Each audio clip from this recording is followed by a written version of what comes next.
दिगंबरा दिगंबरा श्रीपाद वल्लभ दिगंबरा।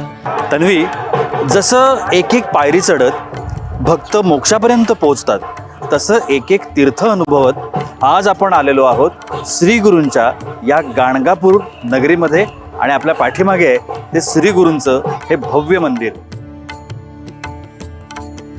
किती भव्य आहे ना हे मंदिर।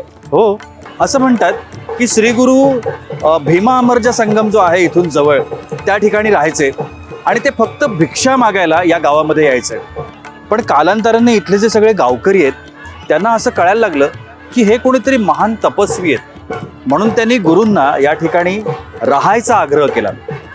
गुरु जेव्हा या ठिकाणी राहायला आले तेव्हा हा सगळा परिसर जो तू पाहतेस हा सगळा परिसर ओसाड होता। इथे एक गोठा होता आणि या गोठ्याच्या बाजूला एक वृक्ष आहे, त्या वृक्षावरती ब्रह्मराक्षस राहायचा। बापरे, मग जसे गुरु इथे राहायला आले तसा तो ब्रह्मराक्षस त्या झाडावरून खाली उतरला आणि त्याने गुरूंचे पायच धरले। गुरूंनी त्याला मोक्ष देऊन टाकला आणि त्यानंतर खऱ्या अर्थाने ही सगळी जी आहे ती पुण्यभूमी झाली। वा, कसलं कमाल आहे नाही। हा, गाणगापूरचं हे प्रसिद्ध दत्त मंदिर म्हणजे निर्गुण पादुका मंदिर। अगदी भव्य असं हे मंदिर आजही श्री गुरूंचा महिमा जपत दिमाखात उभं आहे। पूर्वेला महादेव मंदिर आणि दत्त पादुका आहेत, दक्षिणेला औदुंबर वृक्षाखाली श्री गणेश विराजमान आहेत। इथे शिवपार्वतीच्याही मूर्ती आहेत। समोरच्या अश्वत्थ वृक्षासभोवती नागनाथ, मारुती आणि तुळशी वृंदावन आहे। श्री गुरु पहिल्यांदा इथं आले तेव्हा मोठभर वाळू घेऊन आले। त्या वाळूपासून त्यांनी स्वतः बनवलेली गणेश मूर्ती पश्चिमेच्या कोनाड्यात आहे। तरी या भव्य मंदिरात श्री दत्त मूर्ती नव्हती जी आत्ता बसवण्यात आली आहे। इथे आहेत त्या केवळ निर्गुण पादुका। इथे ह्या पादुकांचीच पूजा नित्य होते। श्री गुरूंच्या अवताराचा हा कळस अध्याय म्हणावा। भक्ती सगुण रूपाची केली जाते, मात्र सगुणातून निर्गुणाकडे वळणं हा भक्तीचा कळस आहे आणि म्हणूनच इथं निर्गुण पादुकांचं महत्व आहे। या पादुकांचं थेट दर्शन घेता येत नाही, एका छोट्याशा झरोक्यातून हे दर्शन घ्यावं लागतं। याच दर्शनानं भाविकांची मनं तृप्त होतात, मोक्षाची अनुभूती येते। तन्वी, चल आता आपण मंदिरात जाऊया। इथली पूजेची पद्धत पण वेगळी आहे। म्हणजे ती कशी? चल तुला दाखवते। चल।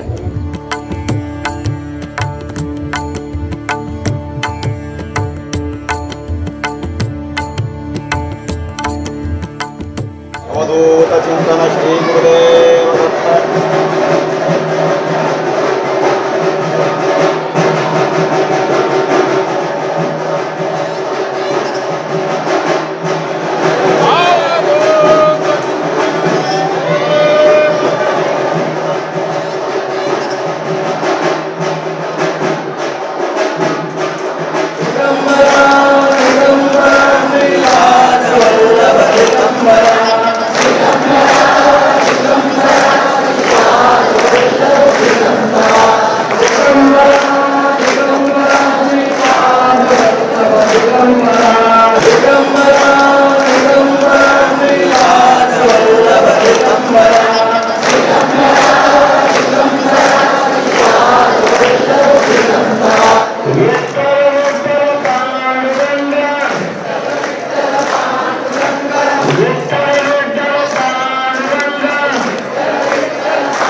गुरुजी नमस्कार। माझं नाव श्री आणि ही माझी पत्नी तन्वी। आम्ही दोघं मुंबईतून आलोय। आम्ही गेल्या काही दिवसांपासून दत्त तीर्थस्थानं जी आहेत त्यांचा प्रवास करतोय, त्याबद्दल माहिती जाणून घेतोय आणि तिथलं जे सगळं अवतार कार्य आहे गुरूंचं त्याबद्दल जाणून घेण्याचा प्रयत्न करतोय।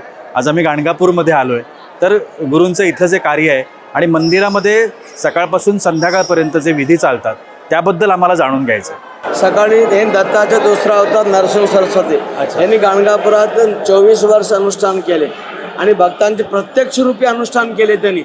आणि नंतर काय झालं, इथं आम्ही सकाळी 2:30 वाजता नदीला आंघोळ करायला जातो. आंघोळ करून आलं की 3 वाजता महाराजांना काकडा आरती घंटा वाजवते. पहिले घंटा वाजून महाराजांना उठून महाराजांची आरती करतो. आरती झाल्यानंतर काय करतो, सर्वांना आरती बाहेर पाठवून दिले की आतली महाराजांचे शिवलिंग, आत्मलिंग आणि महाराजांनी पूजा केलेली 14 शालिग्राम आणि स्फटिकलिंग आहे, त्याच्या भक्त कल्याणार्थ, विश्व कल्याणार्थ, सनातन धर्म कल्याणार्थ आम्ही काय करतो, इथं सकर्ता लघुन्यासपूर्वक महान्यासपूर्वक सकर्ता रुद्राभिषेक होते. कितीपर्यंत 2-2.5 घंटा. त्याच्यानंतर 5:30 वाजता निर्गुण पादुका महाराजांनी काय इथं ठेवले. त्या पादुकाला पाण्याच्या दुधाचा स्पर्शने केशर 10 ग्राम केशर घोटून महाराजांच्या निर्गुण पादुकाला लेपन करून आणि पादुकाला तुळशी ठेवून आरती करते. पादुकाची आरती म्हणते. 5:45 होते. त्याच्या आरती झाल्यानंतर गणपती महाराजांनी स्थापना केलेली गणपती आहे, चिंतामणी गणपती म्हणून नाव ठेवले महाराजांनी. त्याच्या पूजा वगैरे करून नंतर बाहेर सर्व देवाच्या आरती पूजा करून आल्या की बरोबर 7 वाजता आम्ही मोठा मंगळ आरती करतो. तेव्हा नगारा वाजते. आरती झाल्यानंतर काय झाले, आलीम लोकांच्या पूजा अभिषेक आम्ही चालू करतो. 11:30ला काय करतो, पूजा अभिषेक बंद करते. आणि महाराज स्वतः इथं गाणगापुरात मठामध्ये, हे निर्गुण मठा म्हणते, या मठामध्ये महाराज भिक्षा मागायला इथे येते. परत तेव्हा आमच्या घरातनं चांदीची काठी आमच्या घरी नेऊन महाराजांचे ताट सवड्यातला 4 ताट नैवेद्य असते, त्या नैवेद्य आतमध्ये आणून महाराजांना परत केशर लेपन करते. पादुकाला रुद्रावर आवर्तनपूर्वक अभिषेक करते. तुळशी पत्र गंधवर आले की उद्बत्ती लावले की आम्ही शंख वाजवतो आणि इथं नगारा चालू होते. इथं नगारा चालू झालं की अख्खा गाणगापूरमध्ये अन्नदान चालू होते. महाराजांनी कोणत्या रूपात येते, भिक्षा मागते येते माहीत नाहीये. रोज भिक्षा मागायला महाराज इथे येते. म्हणून अन्नदान वाटायच्या, अन्नदान घ्यायच्या. हे अर्धा तास आरती असते दुपारच्या. या अर्धा तासामध्ये अन्नदान वाटून अन्नदान घेऊन परत आम्ही देवळात यायच्या. देवळातला महाराजांची आरती आहे ना, बाहेर येते. डावी हातात प्रसाद धरून उजव्या हाताने असं आरती घेऊन बसून माधुकरी खाऊन गेले. आमच्या 7 पिढीत आमच्या कुटुंबाला अन्न कमी पडत नाही म्हणले. एवढं शक्ती त्या माधुकरी. सर्व क्षेत्रामध्ये तुम्हाला बसून जेवण वाढते. गाणगापुरात महाराज बसून जेवले नाही, घरोघर जाऊन भिक्षा मागितल्यास. कारण या गाणगापूरमध्ये सर्वांनी माधुकरी मागायचे, माधुकरी द्यायचे महत्व आहे. हे दुपारी 12ची आरती. 12 नंतर काही कार्यक्रम नसते. परत संध्याकाळी 7:30ला आरती. 8ला रोज पालखी. काय रोज उत्सव, महाराजांच्या मधला मूर्ती उत्सव करते. आज सोमवार आहे, आज शंकराचा अवतार करते मूर्तीला. मंगळवार देवीच्या, बुधवारी पांडुरंगा, गुरुवार नरसिंह सरस्वती, शुक्रवार लक्ष्मी, शनिवार शनेश्वर, रविवार खंडोबाचा अवतार करते. कारण त्या पालखीमध्ये मूर्ती ठेवून मंदिरात 3 प्रदक्षिण घालते. 3 प्रदक्षिण घालं की आरती झालं की महाराजांच्या मूर्ती आतमध्ये नेलं की आतली तीर्थ अंगार आरती लोकांना द्यायला आम्ही बाहेर येतो. विडा शेजारती म्हणते. विडा शेजारती म्हणून महाराजांना झोपवते आणि बरोबर 9:30ला मंदिर बंद करतो. सकाळपासून संध्याकाळपर्यंत एवढं हे सेवा मंदिरात रोज चालू आहे. 700 वर्षापासून चालू आहे. जय गुरुदेव. खूप खूप छान तुम्ही माहिती दिली. जय गुरुदेव दत्त.